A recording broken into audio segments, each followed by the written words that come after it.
the last Monday of July in 2026. Doesn't that sound just kind of like so ominous, like to kick off a call like that, right? It's the last Monday of July. But this is a special week for Alovea because maybe that's why we're all giddy, because we're all about to hang out together in Branson, Missouri. And tonight we have a very special call. We've got the amazing and our lead, incredible, amazing head global trainer here, Christy McGuyan. Hello, Christy. Hi, Craig. And of course, we have our CEO and founder, Mr. Sam Castor. How are you doing tonight, Sam? Hey, Greg, doing great. Thanks for having me on. Excellent. Well, yeah, we're very happy you showed up because we're asking you questions. Those are one of those calls that like it wouldn't work that well if we're asking Sam questions and Sam didn't show up. So I mean that is a perfect segue to how we're kicking out tonight's call. So the last Monday of every month we have an open Q&A, and a lot of our Q&As are designed for you as a customer, a guest, a social business partner, however you got on this call. You can ask any question, and a lot of it's really, really product oriented. Today, we're doing something a little different where we get to learn about the company, Alovea. We get to know about the founder's vision and mission and what makes Sam you tick, and really any questions that you may have on the business. We did this earlier in the month with our CFO and asked a little more questions around taxes and things along that line. And it was really well received, and we've had a lot of requests to do more. So we thought this is a great timing because the company is all getting together in Branson, Missouri next week. And for a big week, it's going to be here on Thursday. And a lot of people are arriving on Thursday. Many people are, but the event starts on Friday. Saturday, we're going to be live there. I'm actually going to be doing a special call at 10 a.m. So if you can't make it for whatever reason, you can get a little snapshot at 10 a.m. Christy and I are going to be on stage together. So we're going to have a little bit of fun with that. But tonight's is all about asking just some great questions where we can really grow. And Christy, I want you to kind of maybe tie into a little bit of why you like these open Q&A nights. And can you give people like how they ask their questions tonight? Yes, absolutely. So be active in the chat, have fun over there, but ask your questions in the Q&A. You'll see that at the menu bar, probably at the bottom of your computer or your iPhone or iPad or whatever you're on. Sometimes it's under the three dots that say more. For me on my computer, it's right after record and it says Q&A. But wherever you find that, make sure to pose your questions there. And then, whether it's a question you have or a question that you hear often as you go out and share Alovea with people, this is a great opportunity to hear the answer straight from Sam Castor. Very nice. Well, we have a bunch of questions we're going to start off with, so we'll give you guys time to draw out those questions, or maybe this helps sparks a question for you. And are we doing rock, paper, scissors to see who gets to ask the first question? We never decided that, Christy. I mean, you're the host, so I think it's you. I'm the host? Okay, well. All right, everybody.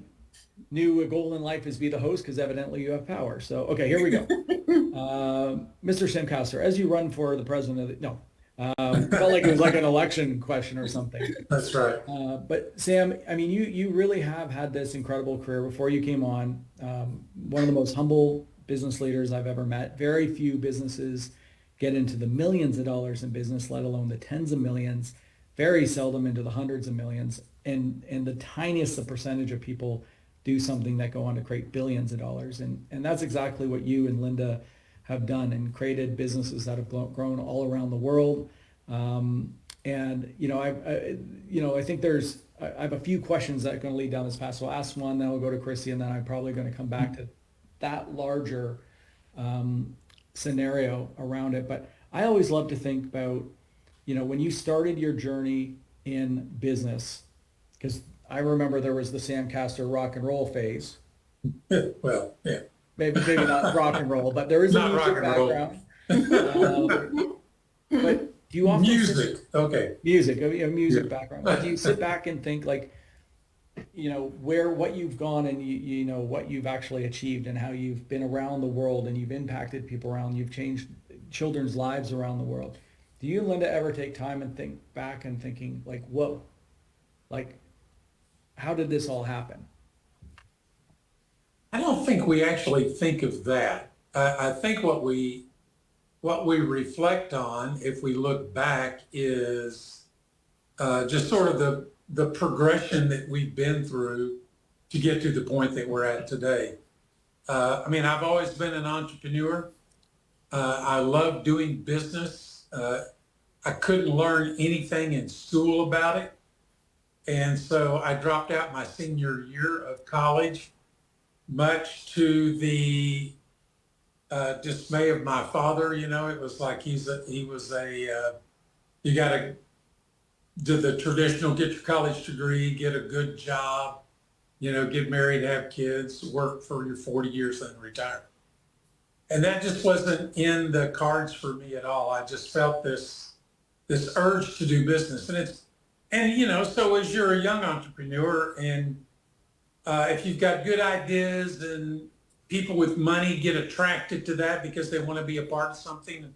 Sometimes, like when I was a young entrepreneur, I didn't have the money, but I had great ideas and the ability to sell those ideas. And so kind of combined with some investors, and I built a restaurant chain, things like that, and just really outside the box. But kind of early on, I got this desire to start doing disruptive things. I read an article about disruptive technologies. I mean, this was like in the early 80s, and it was like entrepreneurs who can find solutions that disrupt major industries, you know, can be the most successful if they're willing to pay the price. And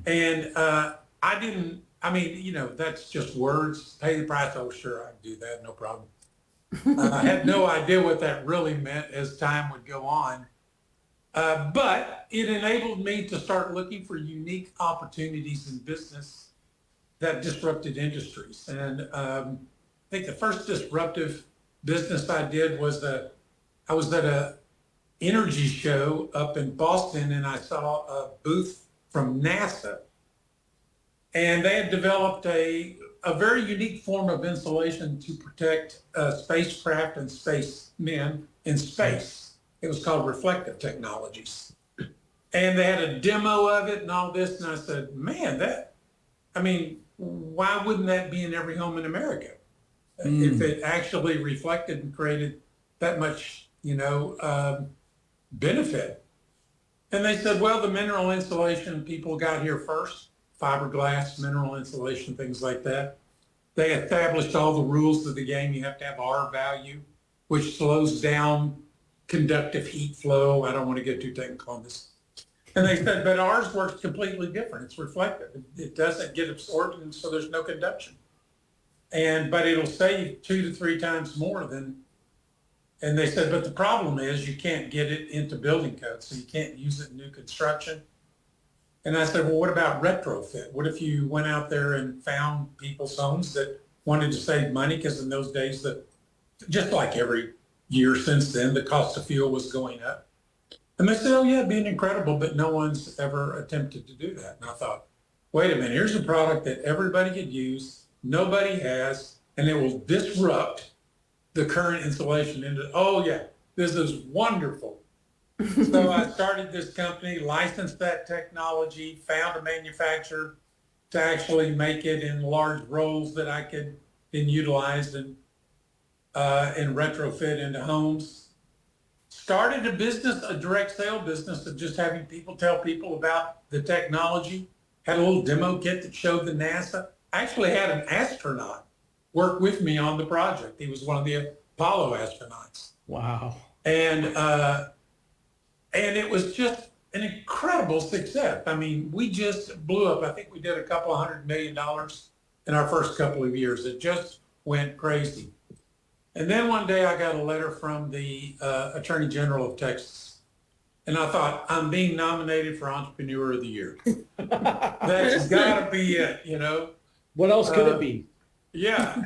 And what it turned out is the Mineral Insulation Association went to the Attorney General and showed the claims that we were making for savings and said, you know, that's 2 to 3 times more than we are allowed to by law, and something should be done about these hypesters, you know. And so that was my first experience with how the government, if you will, regulators, monitor new technologies coming into the marketplace. In other words, I think they have an eye for disruption, but on the other hand, you know, they're also heavily funded by these organizations.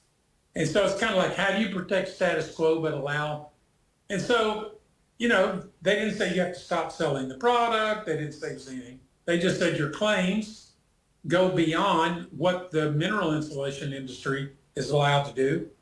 So I had a lawsuit filed against me, and we signed in a no-fault consent decree that said, without admitting any guilt, I agree to go have our product tested. So it took a year to do that through an energy company here in Texas. And as it turned out, the savings were exactly as we had reported, about 2 to 3 times better than mineral insulation. And so we were able to make those claims. But here was the problem.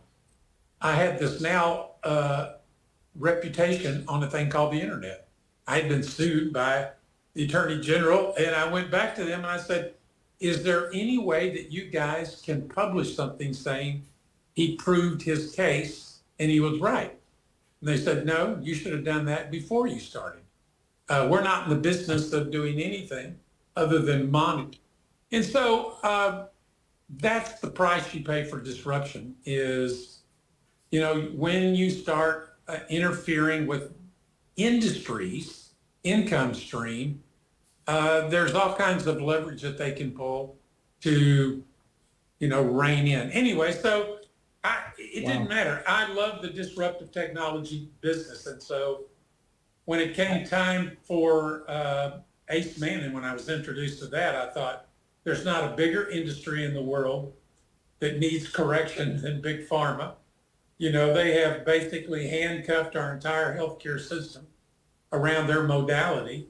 And what if there really was a technology that could provide a sustainable solution to people's most challenging healthcare issues?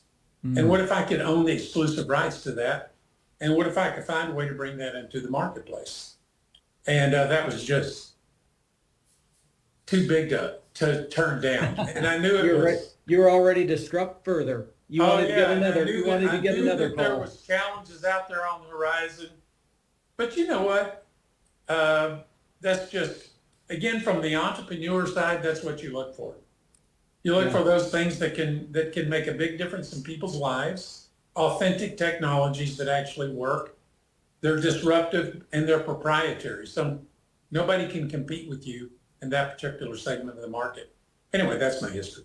Well, you know, it's interesting because, Chrissy, you have us hunting down a bunch of books. So I've been going through books I've read in the past, and you just, no one in the 80s or 90s were talking about disruption, right? You know, being a disruptor. And so you've always been at that forefront, but I think there's such a great lesson in that willingness to be disruptive for any entrepreneur. And it can be on a micro and a macro level. You're talking about like world changing stuff that you've done, but even if you're wanting to launch a business, you got to be disruptive in your own life to shift your patterns, to break through and create that success. So I think, Sam, that was incredible. Chrissy, what did you get from that? Where are you going from that? What question are you going with?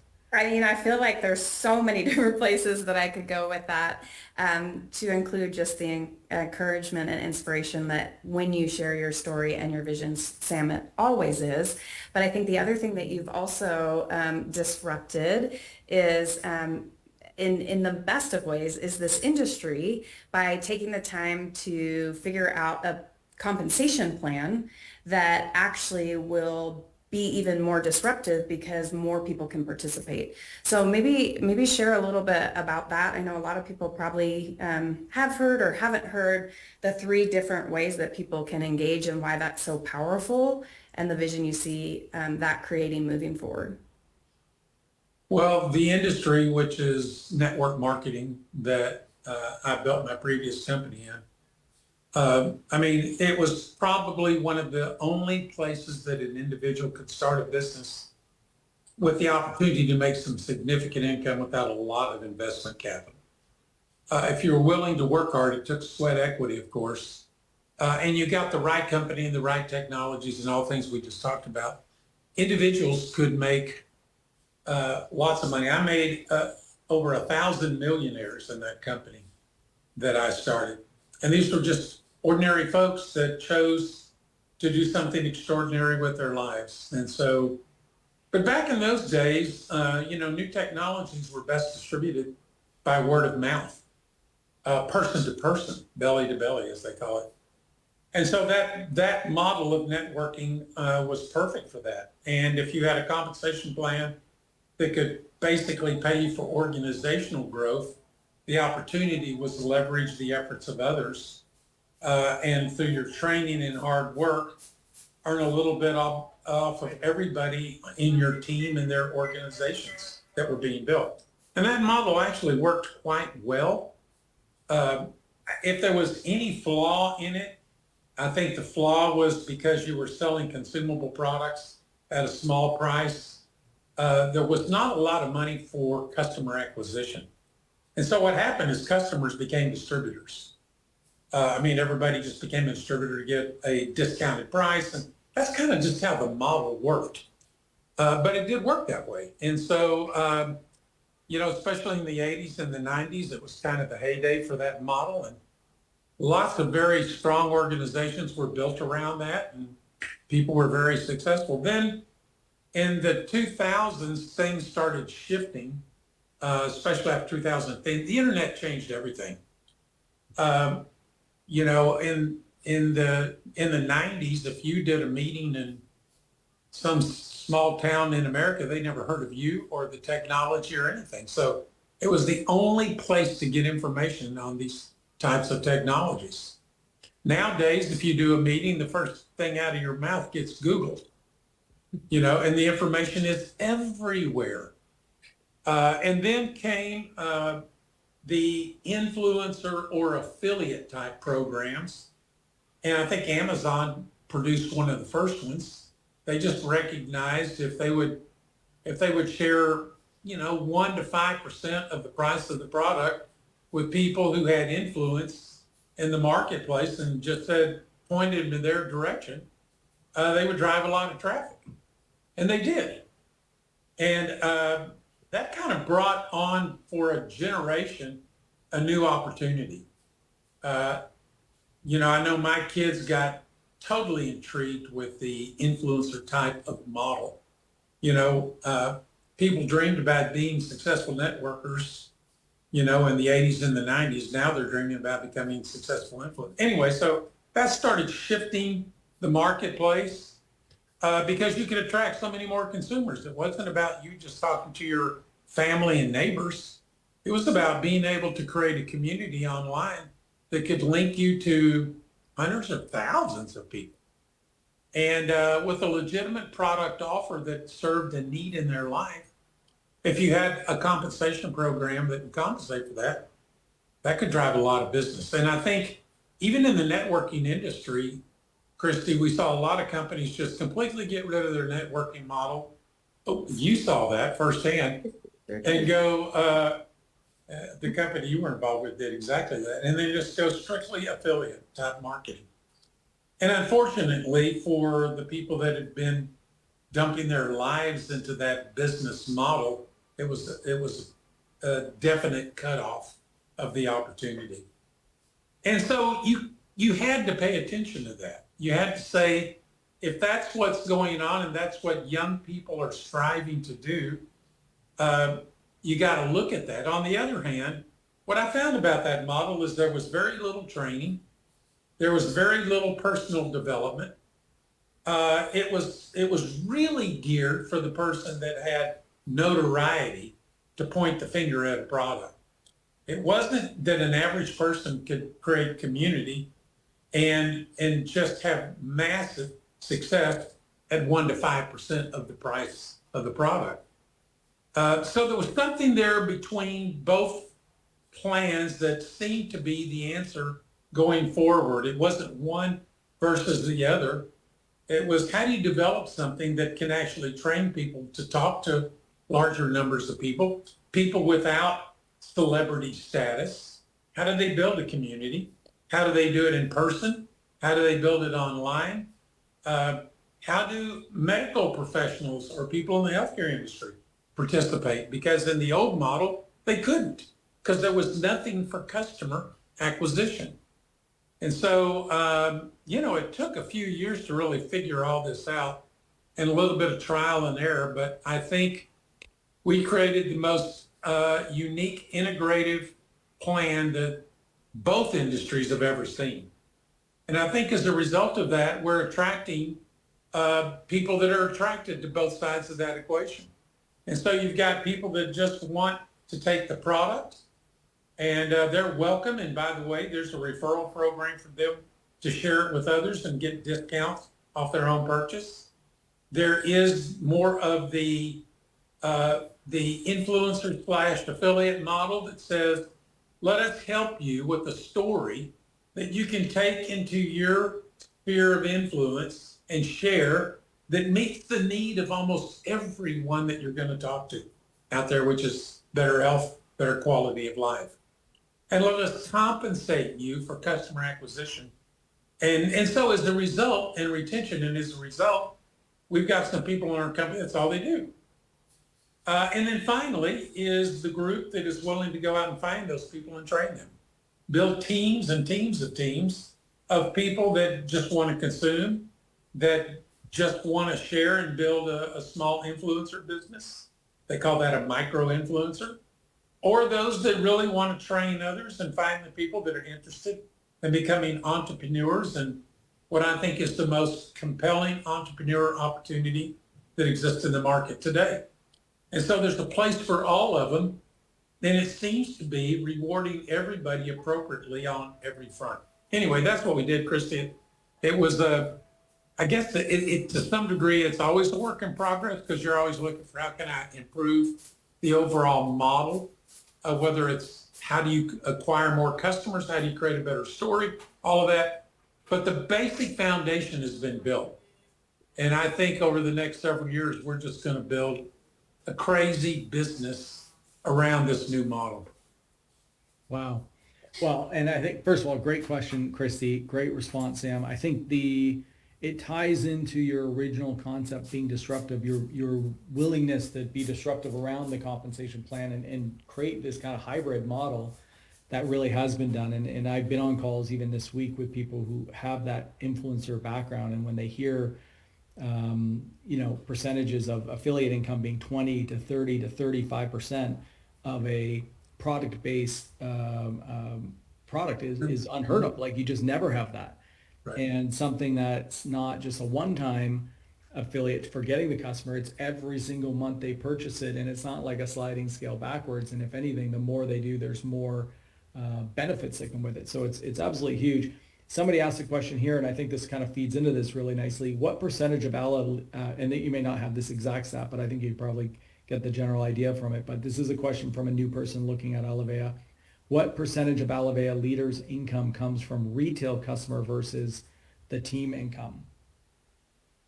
About 62% is customer acquisition and retention, which includes first-time order bonuses and those types of things. So, which is unheard of.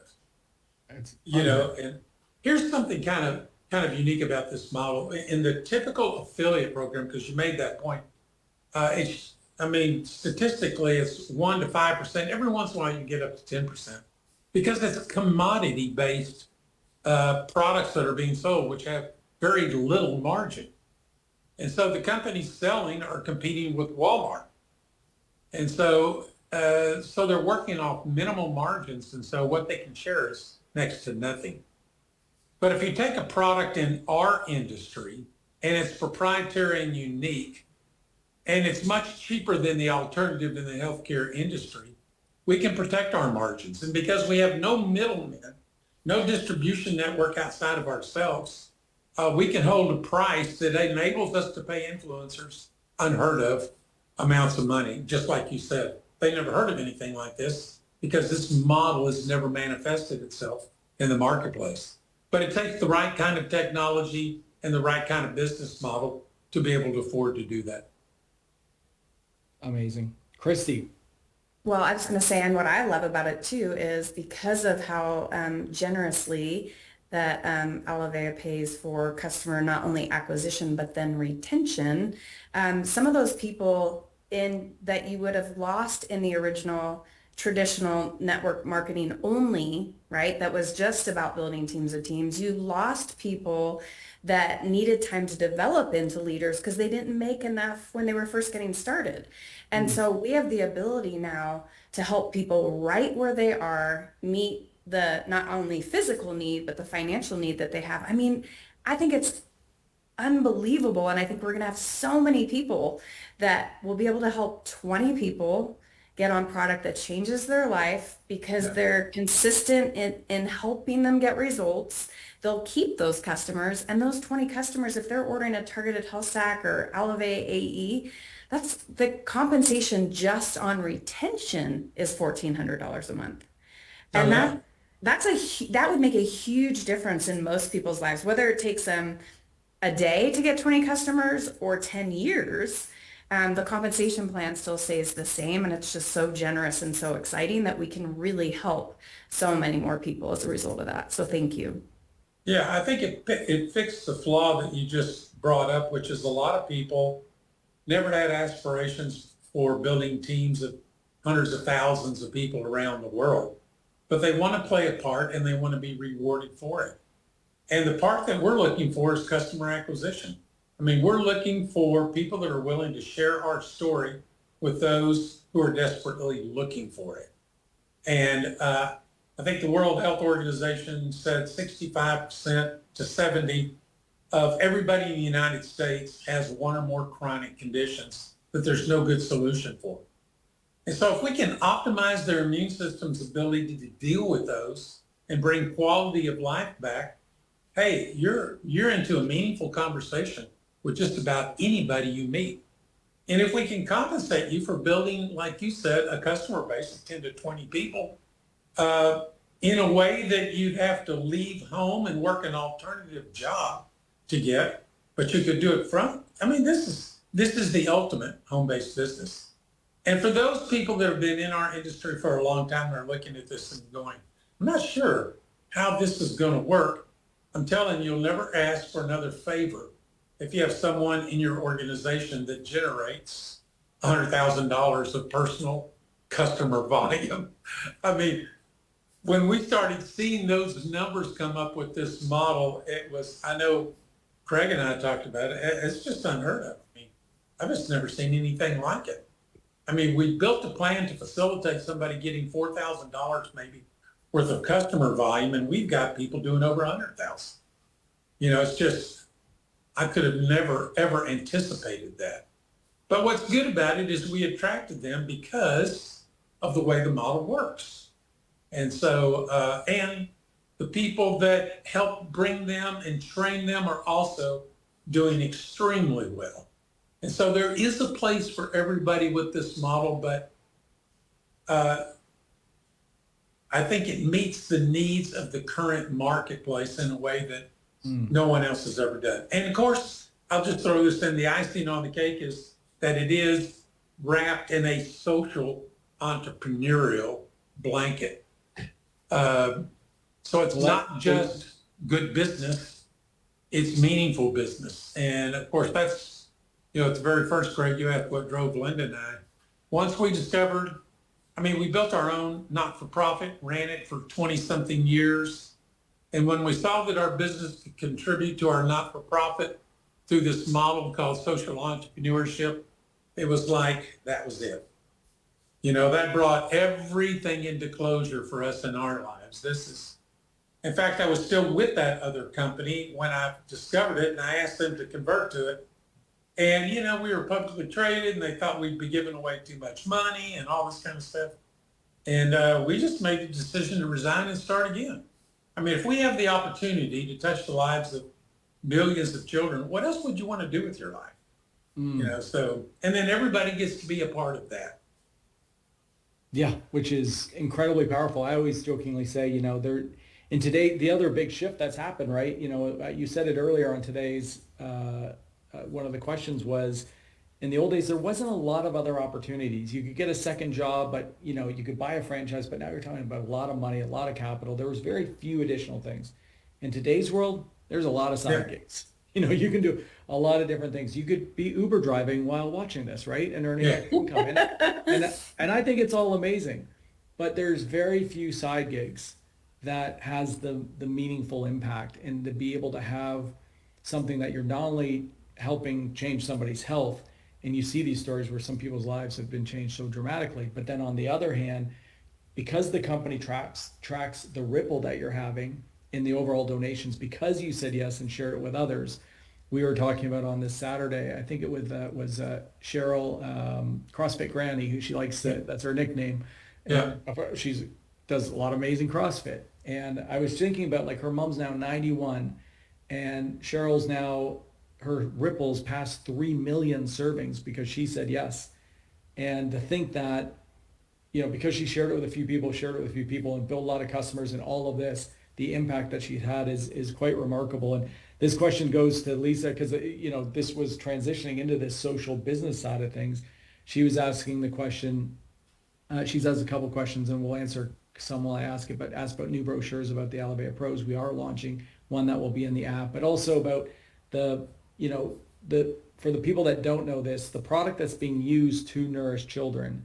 Maybe you can touch on that. And they're asking, can we put the boost, the fact sheets, like about the Mighty Milk and the Hope Boost on the website and in the app? And are people able to purchase it directly or donate directly to Manna Relief? Is that something that's even allowed?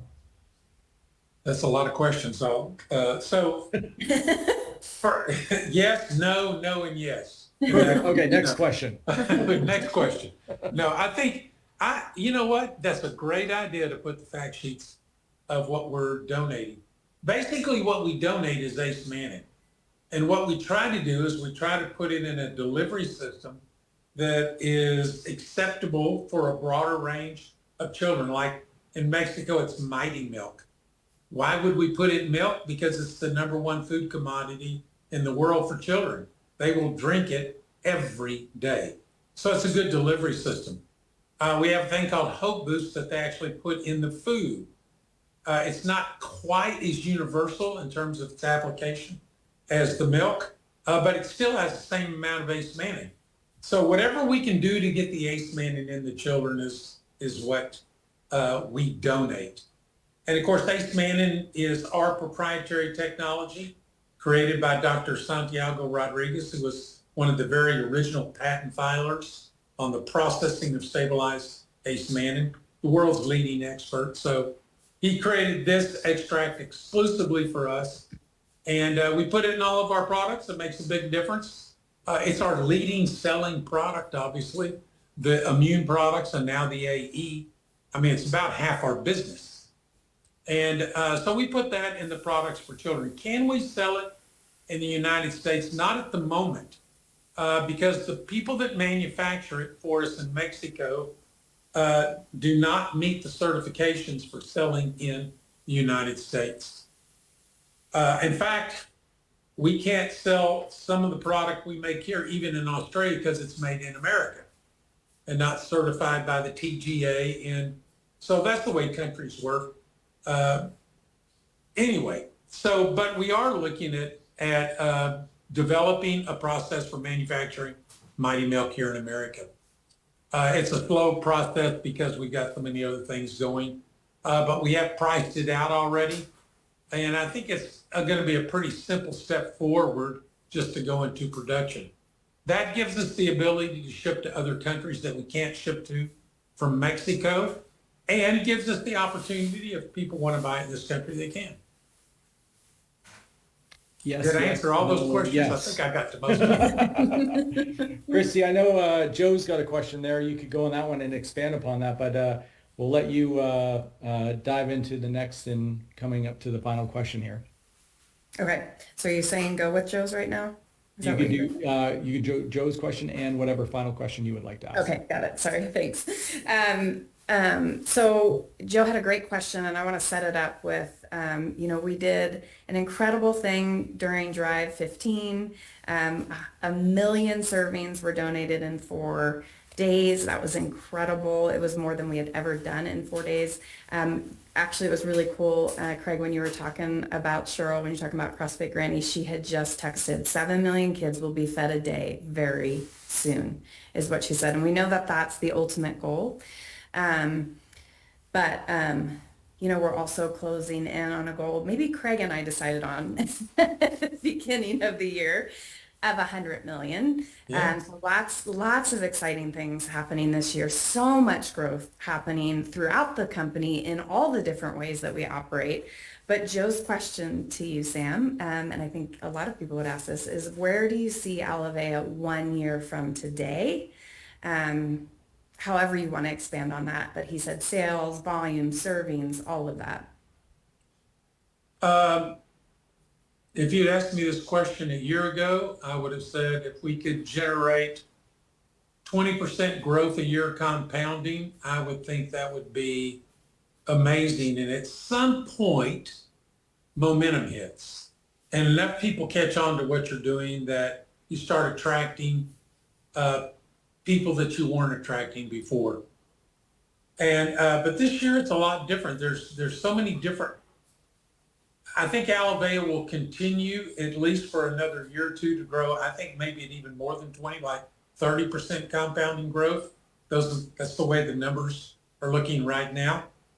And but here's what's interesting. You guys have done enough exposure out there that I'm getting calls from people that are completely outside of our industry wanting to know, can they buy and donate pallets of product, buy it from Alovea and donate it to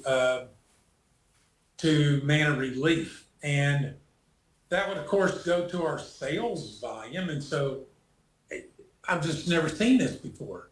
And it's because our story is getting circulated. The stories of success and what people are seeing in their lives are getting circulated to the point that we're starting to attract lookers that have nothing to do with our business model. They're just healthcare people. And so I can't predict the volume because there's some wild cards out there that if they happen are just game changers. But I think as far as the model that we've got right now, I expect us to grow 30% this year in compounding with a little increase every year. And for those of you that have never been in traditional business, that's crazy growth. That's crazy growth. And then at some point you hit momentum and you actually double from 1 year to the next. And I think within the next couple of years, we'll see that because momentum begets momentum in this industry. And there's always people that are looking for what is the newest. When you're small and you're going at 20%, it's like, well, when you reach $30 million or 50 million, let me know, and I think we're going to get close to that. And so in the next few years.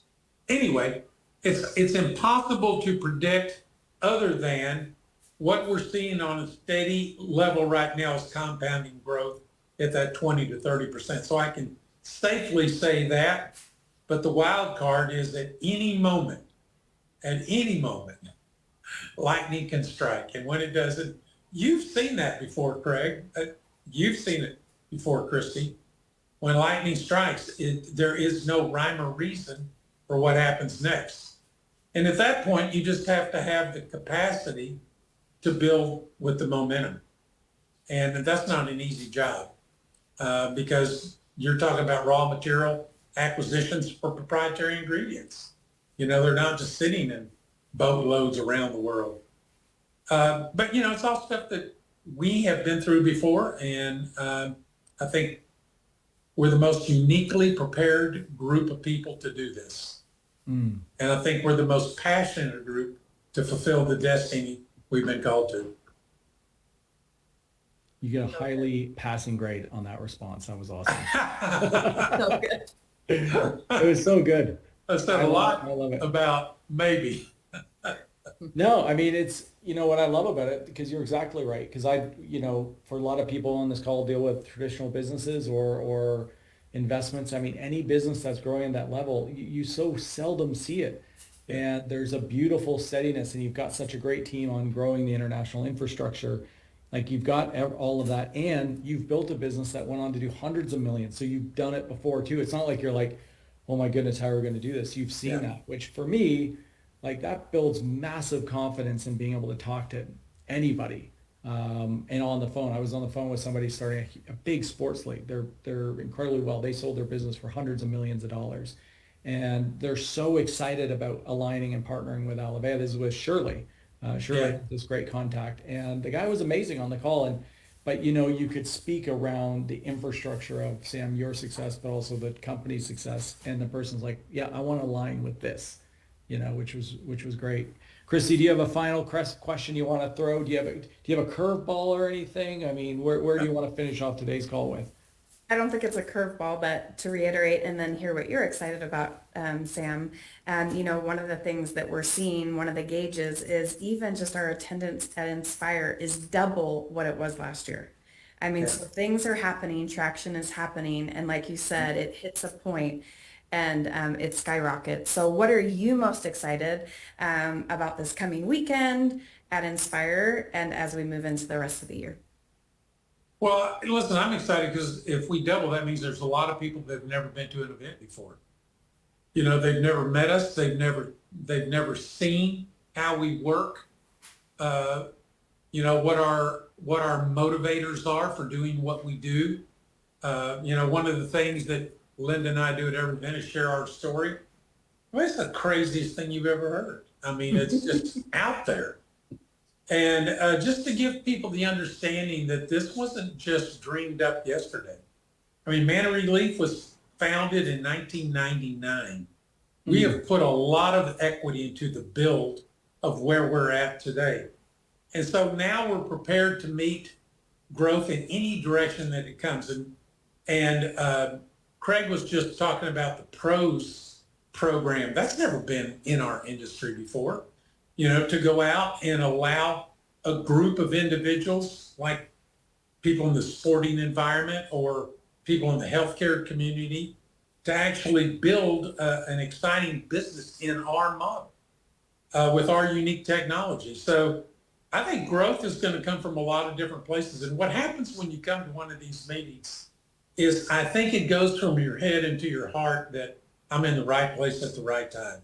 I mean, the belief system just goes sky high because you're hearing from people who are committed to getting this done and have shown, as Craig said, a track record of having done it, but it's all new. But we're prepared for it. And I don't think there's a company in this industry that has put more groundwork into the future of where this industry is going than what we have. And to be where we're at today, I wouldn't trade places with a company doing 4 times our business. Well, Joe, you just got Joe Bush to say amen, and he loves all 3 of us. I thought for sure you were going to answer you're most excited to see Christy and I, but I mean, that response also works. Well, I hope everybody watching tonight, first of all, if you are new, this is just kind of how we roll. Like, it is very authentic, very real. And I hope you see from Sam, like, just insanely humble. We leave out things like, Sam, there is a big poster of you in the former president of Mexico's library, presidential library, that's with, some of the most famous impactors around the world. And it's showcasing because of your disruption, because of your commitment to make a difference, and your and Linda's commitment. And, I think being aligned with this type of community is very special. And when you said the head to the heart, it is in our name. Love is right in the middle of everything we do. It is a very uniquely special company. So it is going to be an honor to see everybody this weekend. Sam, of course, all of us are excited to see you and Linda. Yeah. I can't wait to see the non-AI version of you and I, like to see the actual, give a big hug and say hello. And of course, to everybody who's watching who can make it to Branson, we just can't wait to see all of you guys. It's going to be so much fun. Christy, any final thoughts that you have? No, I mean, I was getting ready to tell you, let's go. Because after Sam's final comment, I'm like, you and I are like, yeah, I'm fired up all over again. So no, just looking forward to seeing everybody. Can't wait for each and every single one of you to experience what we have planned for you this weekend. It's not too late to get somebody registered, so keep doing that. Actually, the numbers have gone up significantly over this last week. They just keep rolling in. So you never know who will still say yes, so don't be afraid to invite. Awesome. Excellent. Well, thank you guys tonight. Sam, thank you for being our guest and answering all these questions. And everybody, Have an awesome week. Remember, we'll see you in Branson. See you guys. Bye, everybody. Night.